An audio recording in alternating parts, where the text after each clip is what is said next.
Shows where hairnets become ungovernable. EBT chicken. You can buy 16 PC raw chicken with EBT if you want. We will cook it for free. It will take 15 to 20 minutes. Last order 5 p.m. I love that shit. That's fucking great. Solidarity. For those who don't understand, EBT are food stamps, government money for buying food for low-income people. Because the money is from the government, it comes with horrific restrictions, one of which is you cannot buy prepared food with it. You can only buy raw chicken, not cooked chicken, for example.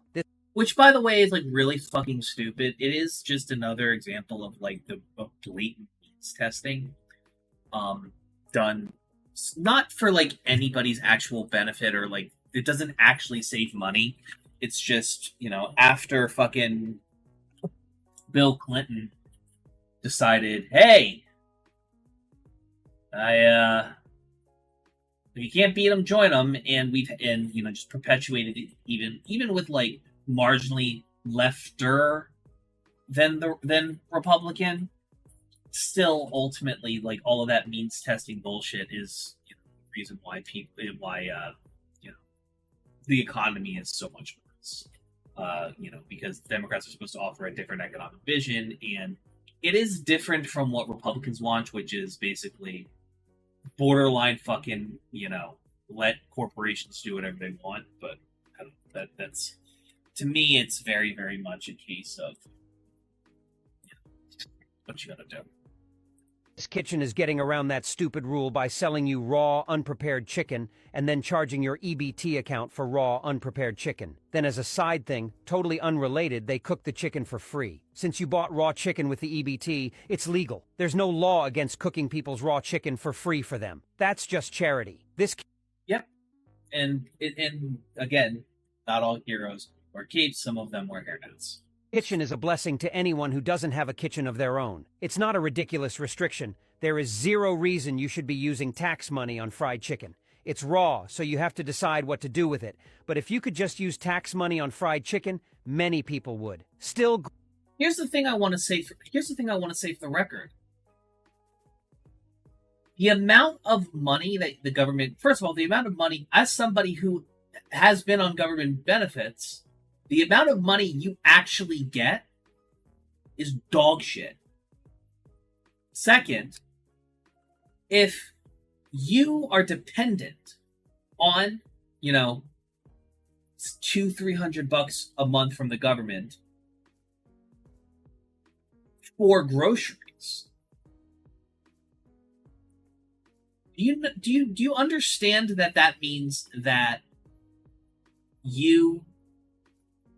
if you spend money on like petulant bullshit, you don't eat. Like, there is still a modicum of responsibility here. There's no point in. Here's the thing: if somebody's going to be stupid and spend oodles of noodles on, you know, expensive cuts of meat and shit like that, let them. Their fucking food budget's gonna go away immediately, but let them. If they want to spend that money on it, you know, let that money be flexible. Like UBI experiments all over this country have been proven to work time and time again, and every single time they are done, people are in a better position after than they were before. So if the government's going to give me $293 a month and some change for groceries or just for me to live, let me use it on fucking rent. Let me use it on a phone bill. Let me use it on my food. Like, let me use it on whatever. And if somebody's going to be stupid enough to, like, buy, you know, filet mignon and, you know, fucking shoes or some shit with it, let them. You don't eat, like, you got on this because you needed it. You don't eat now. Get fucked. You know what I mean? Like, that's kind of, like, to me, the consequence, like, you're only hurting yourself if you're doing that. Like, the only people that don't, like, that are like iffy on, like, poor people who on stance buying fried chicken are like snooty hoity-toity suburbanites who believe that, like, you know, you should suffer if you're getting government help, which is stupid. Great what the kitchen is doing. Mad respect. Please elaborate as to why there is zero reason you should be using tax money on fried chicken. Keep in mind that unhoused or underhoused people often do not have access to clean, safe cooking facilities. Give me a reason other than cruelty? Why people being able to buy It's fried cruelty. chicken with tax... It is just cruelty. It's objectively just cruelty. You know what would happen if we were able to give people that, like lift those restrictions, or even just put it on just food and toiletries. So when because that I think should be included too. Like, so you can include things like deodorant, soap, diapers, things that unhoused people, like homeless people, struggle with getting. Like, first of all, it shouldn't be tied to an address. First of all, but even so, tax money is an actual problem. Of course people would. Why wouldn't they? What would be wrong with that? It's unhealthy. Yeah, I'm cruel also. What you gonna do about it? IDGAF. You shouldn't be buying luxuries with government assistance. It's assistance. It's to help you get you back on your feet during a trying time. You do not to be eating fattening, unhealthy food with taxpayers' money.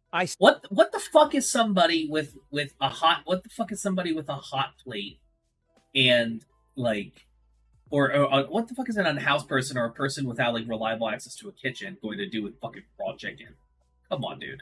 See people at my grocery store filling up shopping carts with garbage and paying with EBT. I have no sympathy for them, just taking advantage of a handout. Shut the fuck up. First of all, when people like I do this, like as I did this, you know, ultimately when you go get your groceries once a month. You go get your groceries once a month, and that's your entire month.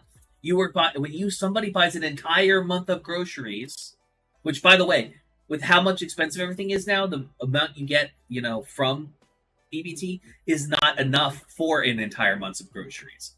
Like, I'm on EBT as we speak, you know, while I'm job hunting and trying to get work. And one of the biggest problems is, you know, you get, you know, like a lot, like my girlfriend, like we have to share it between the two of us, and for our household. And ultimately, what ends up happening is that like if you know, you can't buy lots of meat and vegetables. You have to buy cheap shit. Now, you know, if you do buy a bunch of cheap shit and you do buy a bunch of like, you know, bad food, that is usually the cheaper food, and that type of food would last longer. I don't really get a fucking say over, you know, how the groceries are, what kind of groceries are get, because she'll get the cabbage and she'll get like what's it called, like fruit and stuff, which is all great.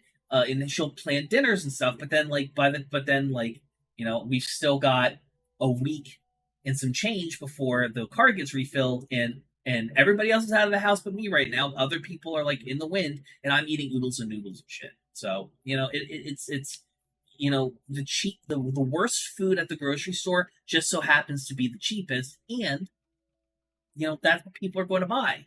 Like, duh. Some heroes... Hey, thanks for watching.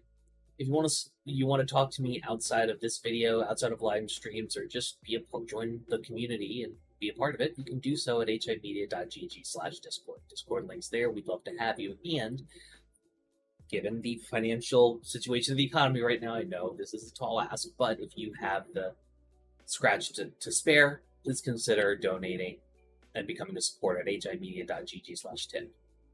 All of our perks are serviced through our Discord channel, including early access videos, exclusive videos, and more. Your generosity is a blessing, and $1 a month is a boon to my mental health. Thank you so very much for watching. I appreciate you, and have a great day.